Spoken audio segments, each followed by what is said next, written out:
My title, Odyssey or Pilgrimage, is really a description of what my life has been. It's been a journey, a kind of a zigzag, and I'll go through that with you. But before I begin, I'd like to recite for you from T.S. Eliot's poem, Four Quartets. It's dense. Eliot is, poetry experts say it's hard to understand Eliot, so don't feel bad if you don't fully comprehend what I'm about to say. But listen for the imagery. Listen for the musicality of the language, and see if something arises that you can connect with, okay? What we call the beginning is often the end. And to make an end is to make a beginning. The end is where we start from. With the drawing of this love and the voice of this calling, we shall not cease from exploration.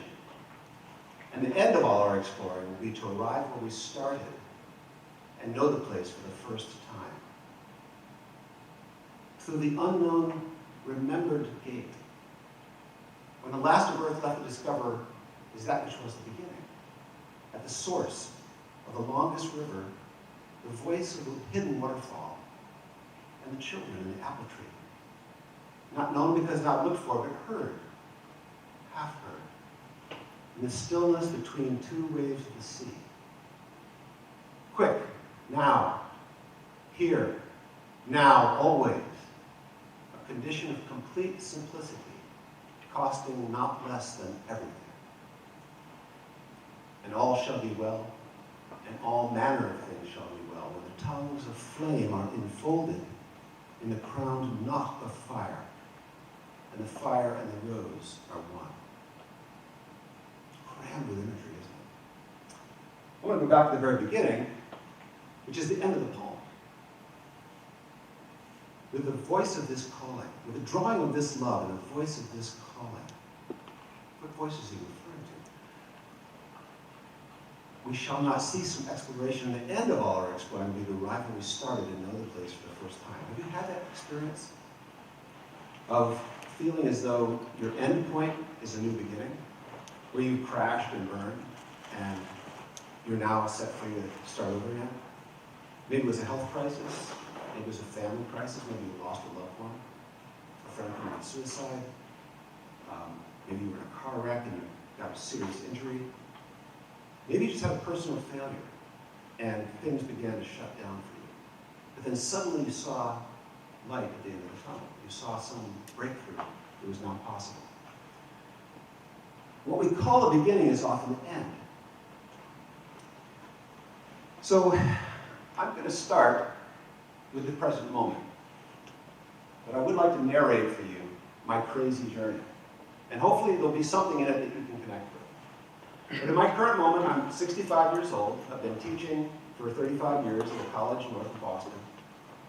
I'm a painter. I exhibit all over the place. My work as an artist is pretty much the liminal space between the icon and the portrait right now. But it's kind of a no man's land, because if you know what an icon is, it's a highly stylized image, usually a face in the form of a saint, and it's used in worship in Eastern Orthodoxy. Everyone knows what a portrait is. It's a picture of someone you know, right? And it's usually, the better the portrait, the more lifelike, the more photographically real. So I'm trying to divide between those things in a gulf that I found opening up for me. Why? Well, one, because in the name of my project, I'm collaborating with a poet from England named Malcolm Wright and a composer from California named Jack Redford. Jack does, his bread and butter is film scores. For example, he was the guy that orchestrated the film Titanic, the James Bond film Skyfall. He's done dozens and dozens of films. My favorite film that he wrote a score for is a little indie that came out probably 20 years ago, and if you want to look it up, it's a great film called Trip to Bountiful. It was Geraldine Page's last performance. She died after that. It was a low-budget film. Cost $60,000 the whole film, which sounds like a lot of money, but in the film world, that's not even a day's wages for all the people on the set. So what happened was the actors did it for free, because I love that story, Trip to Gonford by Jack Redford. Anyway, I'm collaborating with these guys. And what we're trying to get at in this project, in this current moment, is what I'm doing right now in the studio, and it's going to premiere next fall. We're trying to get at what is it about the human face and form. What is it about the fact that I'm looking at you right now and look at your faces?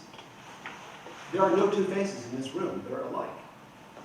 Even if there were a pair of identical twins somewhere among you, they're not actually identical. We call them identical twins only because they're a little more similar than the rest of us to one another. But they're not identical. If you know some twins, you know they're not the same at all. Their personalities aren't the same. Their faces aren't the same. They sometimes dress the same. And that kind of, if you don't look closely, you could think, wow, I can't tell them apart. Why is that? Why is the human face, like the human thumbprint, absolutely unique and irreducible? There are no two like it in the universe. That's something I'm meditating on right now. Now I'm going to dial it back to the very beginning. How did I get to this crazy place? Where I'm now spending I'm a 65-year-old man, and I'm spending my days looking at faces and studying them for hours and hours and hours, noting little micro-expressions at the corners of the mouth. How did I get here? Well, born in the early 1950s, and as a child, I was, I guess you'd call, given to visions. My grandparents called me the little philosopher, so, you know, that's how it goes when you're little, you have big ideas. But I'm going to recount a couple experiences to you. Maybe you can relate to them, maybe not. So I'm 6 years old. I'm home from school, sick, again. I hate missing school. I love my first grade teacher. I love geography. I love math. I love drawing. I love school. I don't want to be homesick. Again. I'm in my living room, in this little cubicle of a house that we lived in. We were not very well off people. My dad, my mom, and my brother and me. And I'm lying on the living room floor using my cat as a pillow. This cat had no self-respect at all. And my mom walks in the room. She says, "Bruce, are you okay? Can I go next door and have coffee with Mildred? Are you going to be all right?" I said, "Yeah, I'm okay." Cough. Stutter. And she walks out the door. The door slams behind her. The wind stirred. And she goes next door. And the wind stirred up dust in the room. And there was a shaft of light coming in the room that took this incredible form. Dust particles swimming around it. And I had the thought, this little 6-year-old sick kid, I had the thought, those dust particles, that's like the earth, that's like the sun, that's like the stars. And they're swimming around in light, they're swimming around in, it's God. It's God's love. Now, I did not have a religious education, I just had these intuitions as a kid. So I had this joy that filled me to the point where I thought I was going to burst. Because the whole universe, the whole cosmos, is swimming in love, is swimming in light. Of course, I didn't know that that's actually factually true, that light is permeating every bit of the cosmos. It's invisible until it hits something, but its rays are constantly present. Another time, so probably around the same time, 6, 7 years old, I'm out in the backyard, and I was kind of a weird kid. I liked to sing and dress up, you know. And my brothers were all jocks, and they put up with me. I was just different. Bruce is just a little different. You know, I wrote poems, I sang songs, I painted pictures. I also played baseball, football, and basketball, but I really wasn't into it. I was really into writing poems. I was really into making pictures. So I'm in the backyard, I'm all by myself again. I'm often by myself when I was a kid. And I saw, it was early spring, and I saw the whole yard was covered with these beautiful, perfect globes, these little flowers. You know, someone will tell you they're weeds. I picked one up and I looked at it. I looked at it really closely. And those little gossamer threads go right down to a perfect globe at the center. And they radiate out perfectly into another globe. And if you breathe on it, flies away. I had the same experience I had with the dust mote. I said, God likes spheres. He likes spheres. Have you ever thought about that? If you have any doubt about it, just open your eyes in the night sky. The cosmos is loaded with spheres. What is it about that shape? So I'm a little kid, 6, 7 years old, and I'm thinking, there are certain shapes that just are important. But how the heck are you going to put it into words? That there's a microcosm. And actually, if you've ever looked at a bacterium under an electron microscope, there are tons of little spheres there too. They have little weird antlers coming out of them, but they're kind of like the dandelion flower. Why is it that at a microscopic level and at a cosmic level, there's this shape? So that's what got me going. And, you know, say it's weird. Yeah, it's kind of weird for a kid to get sort of possessed like that by a vision. But that's what drove me. And I have not stopped making art since I was 6 years old. And I had lots of conversations with my dad along the way. He said, you know, you're going to have to do something for a living, Bruce. How about commercial art? And I said, well, yeah, I'm not worried about making a living. I'm sure he's thinking, oh, great, I'm going to support this kid for his whole life. But I said to my dad over and over again, no, Dad, you know what I'm going to do when I grow up? I'm going to make art just like I'm doing now. I'll figure out how to make a living. So I left home at the age of 17, not under any negative circumstances. I love my dad, I love my mom. But, so I'll never forget the day I chat with my dad. I said, Dad, you know, I'm leaving. He said, what? I said, I'm leaving home now. He said, why are you leaving home? I said, I just need to do that. I need to go out and discover what's out there. And he said, he thought for a minute, he was silent. He said, okay, the door's always open if you want to come back.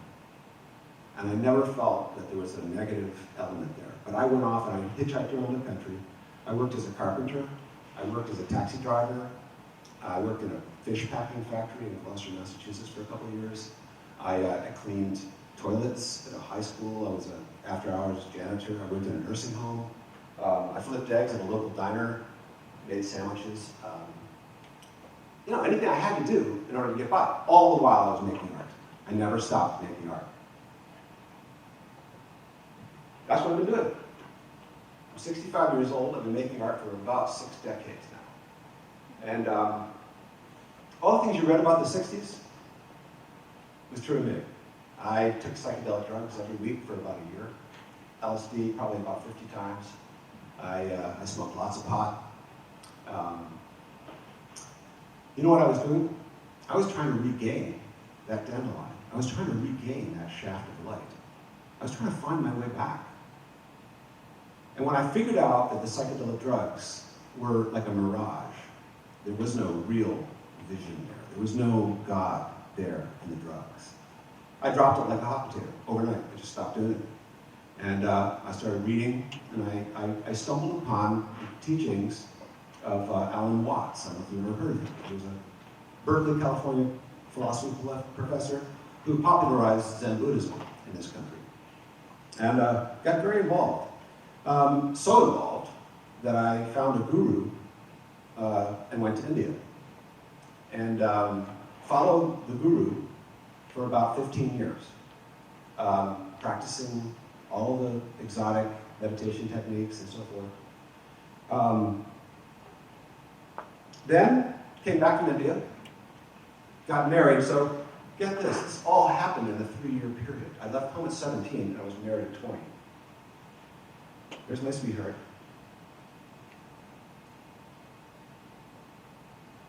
We were just kids. She was 19, I was 20. Got married on a beach. Her dad was really freaked out. He didn't come to the wedding, neither did my parents. Her dad was freaked out because here's this 20-year-old dude who's an artist, has no prospects, as far as he knew, for supporting his daughter. But our friends came. It was on a beach in Gloucester. And this is me back then. I drove a taxi cab. I also had this funky little car. My wife Meg says that I picked her up hitchhiking, that's how I met her. She said, I'm going to steal this car. And then later she said, I didn't have to steal the car, I stole a guy. So, my first drawings in undergrad, this was a freshman drawing class, self-portrait. And the cabbie hat was part of the costume of driving a taxi cab. My first self-portrait, you can see that they were training you in very realistic, very classical kind of approach. This was a drapery study that I did, and I thought, is there anything more boring than painting a piece of drapery? So I draped it over a life-size plaster sculpture and painted it, and the rest of the class said, Herman, that is the spookiest looking thing. It's really kind of creepy. And I thought, that's good, I'm glad. So I got a reaction. I was already at that stage beginning to think, so what if I can draw well? So what if I'm talented? So what? What's the point? Just so I can show off and prove that I'm cool or that I'm smart or that I'm talented. I was already at the age of 20 so burned out on the whole thing about seeking fame and name that I just wanted to disappear and do my own work. And so that's what I did. I basically built houses and did my jobs and came home and loved my wife and painted my pictures. She got pregnant the first semester of my first year in college. So it was a bit of a ride. Trust me, we were very poor. This was an assignment. Go to the Museum of Fine Arts and draw anything you like. So I drew a bodhisattva. Do you know what a bodhisattva is?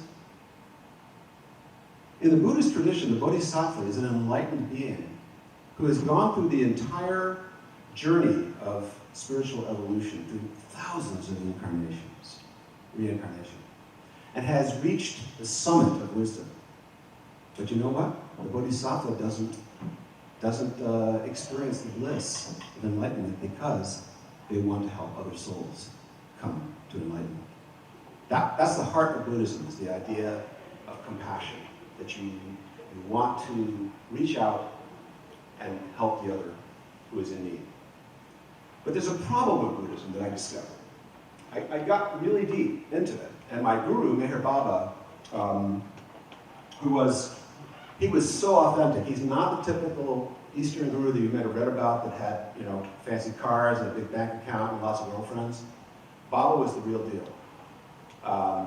He set up free dispensaries and food dispensaries and hospitals all over India. Mahatma Gandhi, the great Gandhi, bowed down in front of Baba one day and said, Baba, you are God on earth. You are the avatar, Christ in our generation. People that followed Baba believed that he was God in human form. He was the Jesus for our day. And I believed that. And I followed him, like I said, for 15 years. But when I got to the heart of that teaching, this is Baba, again, some of his people. When I got to the heart of that teaching, I discovered something deeply problematic, which I'm going to share with you gradually over the course of the evening.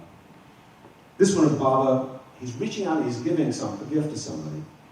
It's called prasad in the Hindu and Buddhist tradition. It's a gift that the master gives, which carries with it a spiritual jolt.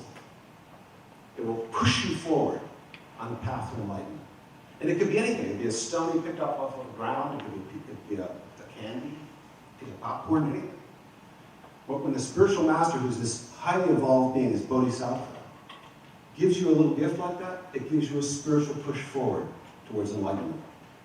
But, like I said, I discovered there's something dark in that mix that I'm going to get to eventually. About that time, you can see my paintings, this is just about the beginning of grad school, I'm starting to loosen up. That tight, classical kind of painting just wasn't doing it for me. Because, again, I could not see myself spending the rest of my life showing off my talent, my skill. I wanted to do something that meant something.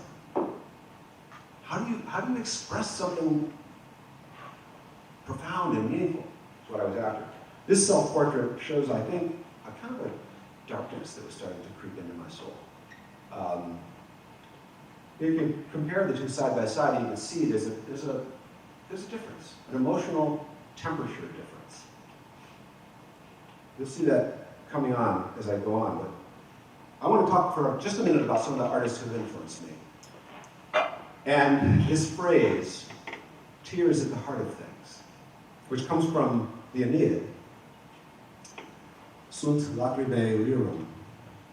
And artist Georges Rouault, the French expressionist painter, who was trained by Gustave Moreau in a highly developed realistic painting technique. He was extremely skilled, and then he lost interest in it. And I followed his development, and it helped me to understand why. Why did he give up all that careful, skill-based, realistic training? Because he wanted to get at the heart of things. And at the heart of things is a deep sadness. You guys know this. We're dealing with it every day. The murders of those children a couple weeks ago. The madness that's just all over our planet right now. And, residing in the highest seats of power. We're living in a difficult time, people. There's a sadness at the heart of things. How do we get to that? And then what do we do about it? And as an artist, I'm not happy to just sit with it and say, well, it's not my problem. So, how did Rouault get to the point where he went from this highly realistic painting technique to this? And what is it? What are we looking at? Well, we're looking at the head of Christ. But it's this crude, deliberately kind of emotionally charged image. Another influence is Max Beckmann, who taught here at WashU back in the 50s. And then for about 3 years, then he moved to New York. And his triptychs are really interesting to me.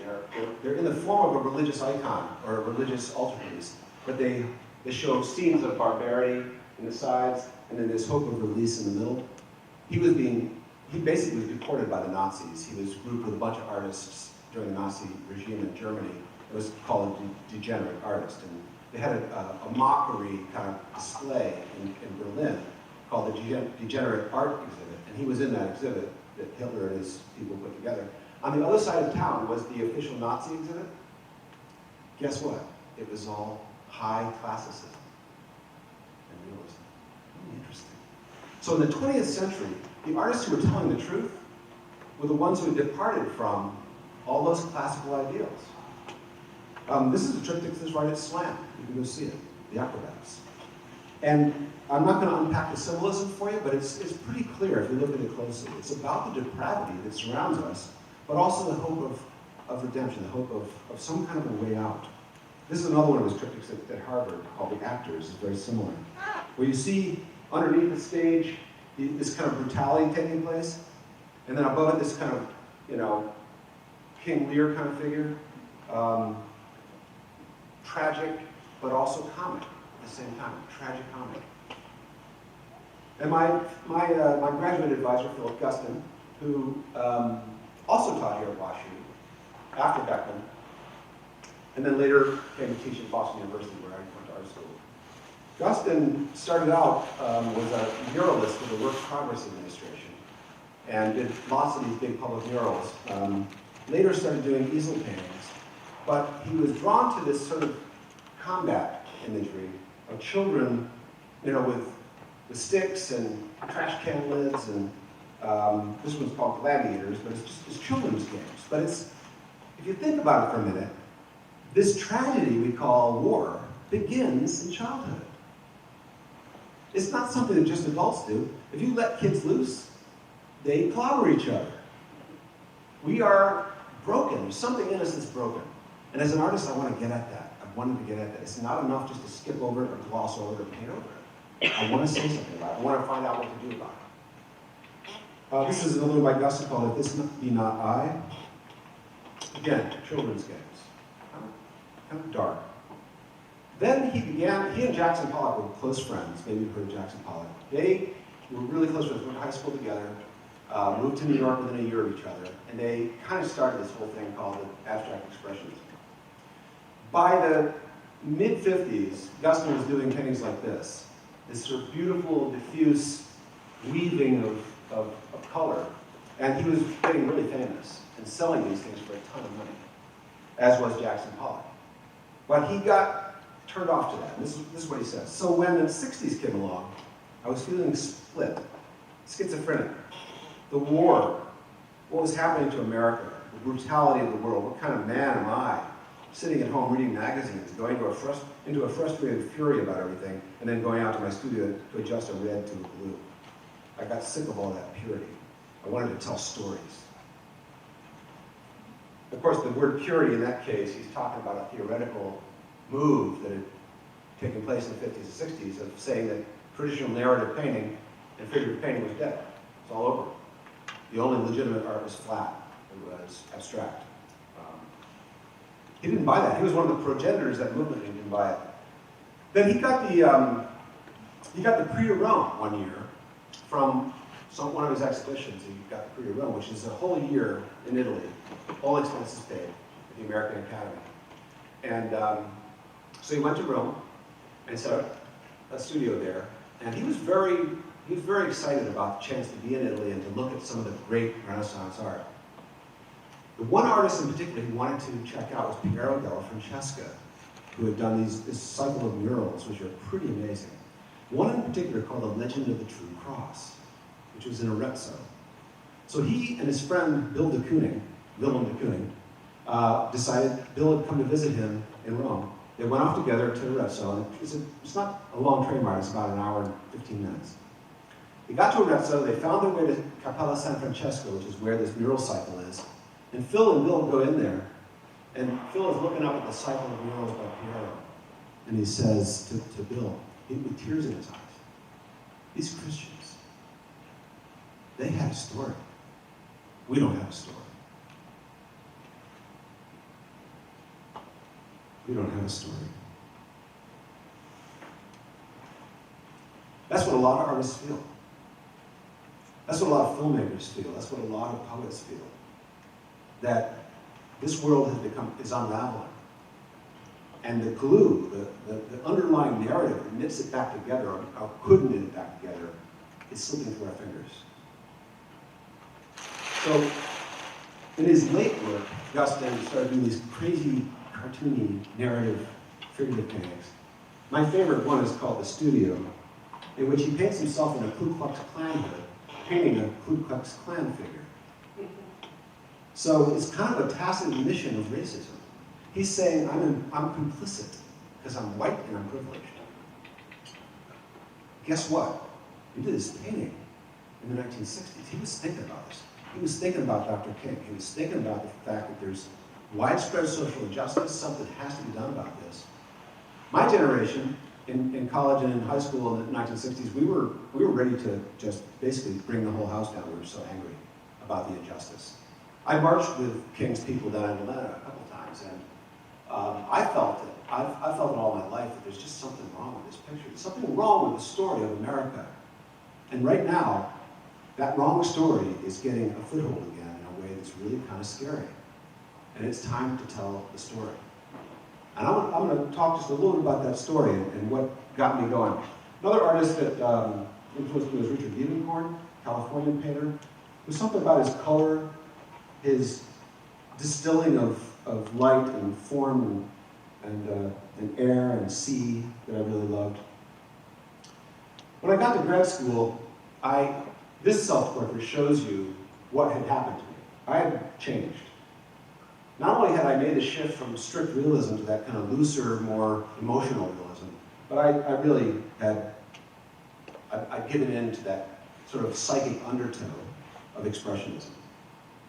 Mainly for all the reasons I'm talking about here. The need to tell a story, the need to express what's going on, and not to just smooth over what's wrong with the world. So this series of paintings, jazz-inspired, but also, just the rough and tumble. These paintings won me a prize, ironically, with all the money that was donated by Philip Gustin to the school. And I got to spend a year in Italy, just like Phil did. When I was over there, my wife and I with the money that they gave wasn't enough to live on. So we rented a little stone farmhouse where we had to boil our water by making a wood fire. We would plant our own garden. It was really pretty rustic, and it was cold in the winter, even in Italy. And my studio had a ceiling about this high. It's like just over 6 feet. It was in the basement, and it had one dangling light bulb. That's all I had. this is when I did these pieces. This is called Dream Rider. But you can see the kind of innate violence in some of these images. And I think it's because I was trying to get at the heart of darkness that's in all of us. If you haven't seen that darkness in yourself, your eyes are still closed, you're still asleep. You have to face up to this, and you have to do something about it. And for me, that was finally getting to the point where I could no longer just sit and meditate and control my breathing and escape to a beautiful, blissful state. Something like nirvana. I needed a story. I needed a story like Gus needed a story. I needed a story that could capture the violence and the sickness in the human heart, but also give us hope. Move us beyond that to something redemptive, something constructive, something that could move forward, take us out of ourselves. My first studio, after I got back from Italy, was in an old chocolate factory in Dorchester, which is a suburb of Boston. It was in the old baker's chocolate mills. On a hot summer day, you could still smell the cocoa beans in my studio. It had like 20-foot ceilings. It was a great place, but it was, it's an old run-down factory building that was empty. That's where I camped out for a while. These are some of the paintings of the world there. This one in particular, I wanted to stop and just say something about. It's really about my marriage. And that figure of a woman lying on the beach nude.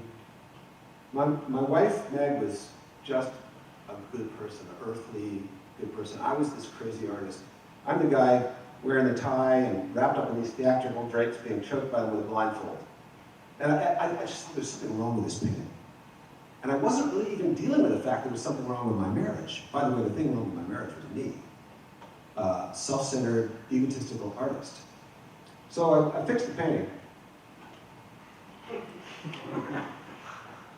And my wife almost fixed me. That was 9 years into our marriage. She said, I've had enough, buddy.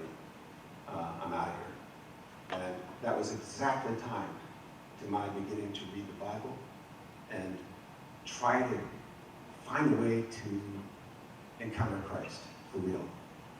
And she said, I don't want anything to do with some kind of religious fanatic. It was fine that you were into the Buddhism thing, the Christianity thing I'm not into. And so she started seeing a lawyer. It was a hellish year. And literally, the guy in the picture kind of disappeared. And the way Meg tells the story, if she were here tonight, she would pick me up where I leave off here, where everything's falling apart. I'm losing sleep every night. I lost 35 pounds. We had 2 little kids. I did not want to get her to leave me. But at one point, something changed, and I realized, I'll tell you the story. And how are we doing time-wise? Soon, wrap it up. Okay, we want to have some time to talk. Here's a story that's sort of turning point for us. I'm out on a park bench. Meg is she won't have anything to do with me. But we're still living in the same house, have these 2 little kids. And it looks like it's going south. And I'm just beside myself, I did not know what to do. So I went out and I just started walking in the middle of the night. It was like midnight, 1 o'clock in the morning. I sat down on a park bench. And I said out loud, God, if you're there, you have to tell me what to do. Because I don't know what to do.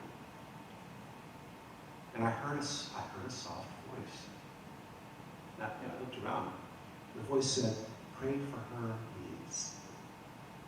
And when I heard those words, it wasn't actually the words, it was the revelation that came to me in hearing those words. That I was totally self-centered. I was trying to save our marriage for me. It wasn't about her, it wasn't about our kids. And I just absolutely was brokenhearted suddenly, and I started bawling my eyes out. And just then, this huge thunderclap and downpour, soaking wet, I made my way home through the rain. I walked into the house and into the bedroom, and I said, can I talk to you? She said, what do you want? I'm asleep. Go away. I said, I need to talk to you. She said, no, I don't want to talk to you. We've talked too much. We're done. I said, can I just say one thing? She said, make it fast. I said, I think that I need to let go of you. I think you need to be free of me. And she said, you're going to fight over the children. I said, no, I promise. I see it now, I see the whole thing. And she put her arms around me and she said, I'm willing to try. And that was the turning point for both of us. She now tells a story that I became a Christian that year. She says that she saw such a profound change in my character over the next 6 or 8 months that she decided she was going to try going to church. We both ended up in this little church in Gloucester, Massachusetts, still confused, still trying to figure out what to do next.